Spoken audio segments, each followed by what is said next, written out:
full of peace and love. That is the reason for my existence in this world.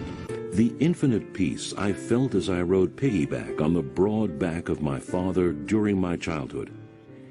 It was the happiness my father's love gave me. In the 1920s, when times were hard, my great-grandfather said on his deathbed that if we fed the people from all over Korea, then blessings from all parts of Korea would come flowing in. My granduncle, Myung Moon, said it was a blessing to be able to die for one's country, and so he had participated in the independence movement. And I, the small-eyed young Myung Moon of Osan House, who related to and loved all the animals, plants, and people in the world, thus learned the right way to live in the world.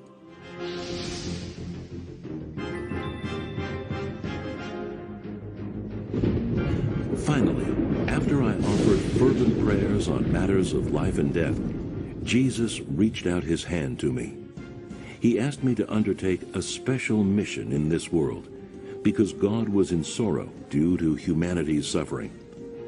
Though I was penniless, I made a pilgrimage around Korea and saw the despair and anguish of the Korean people. And Sun Myung Moon was born anew to save the people and establish the kingdom of God on earth. While I was studying abroad in Japan, I only took 2 meals a day and used some sheets of newspaper in place of a blanket at night. As I suffered more than others, I could understand the will of God to save humanity. Because I had participated in the independence movement during my college days, I was taken into the custody of the Japanese police and tortured until I vomited blood and was more dead than alive. At the age of 26, I went to Pyongyang following the will of God. After I began witnessing, I was falsely accused of being a spy from South Korea and was imprisoned at a forced labor camp in Hungnam for 2 years and 8 months. The path I followed was one of tribulations and hardship on the brink between life and death. However, I knew only too well that this was the path that Sun Myung Moon must follow.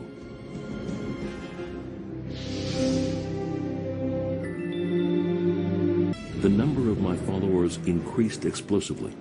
Feeling threatened, these 2 universities dismissed 5 professors and expelled 14 students. We were labeled as a sham, heretical religious group.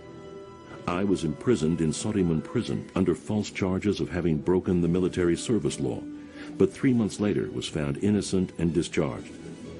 I became the person with the fullest stomach in the world, not from the food I ate, but from all the insults I...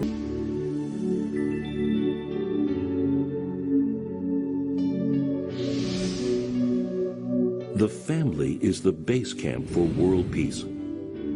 I preached that by practicing true love based on fidelity to one's spouse, we could form true families. In April 1960, I was married to my wife, Hak Ja Han. She gave birth to 14 children. Giving birth to and raising 14 children in 20 years was a very difficult thing to do, and yet she never showed it. In order to establish an exemplary family through true love, my wife and I walked a thorny path and showed others that the family is the beginning point of a peaceful world. The perfection of one person, as well as the perfection of world peace, can only be achieved through the family. The era of cultural revolution, wherein all people live together in harmony in the same environment. Ventures to connect the world as one are currently underway, including the International Peace Highway, the Korea-Japan Undersea Tunnel, and the Bering Strait Project. And prominent people from all walks of life and from all over the world are participating in these undertakings together with me. I wish the world was a peaceful place. I wish people would love each other. I wish poverty, starvation, conflict, and suffering could disappear from all corners of the world. Even now, I pray again and again that every person on the earth will be reborn as a peace-loving global citizen, transcending the barriers of religion, ideology, and race.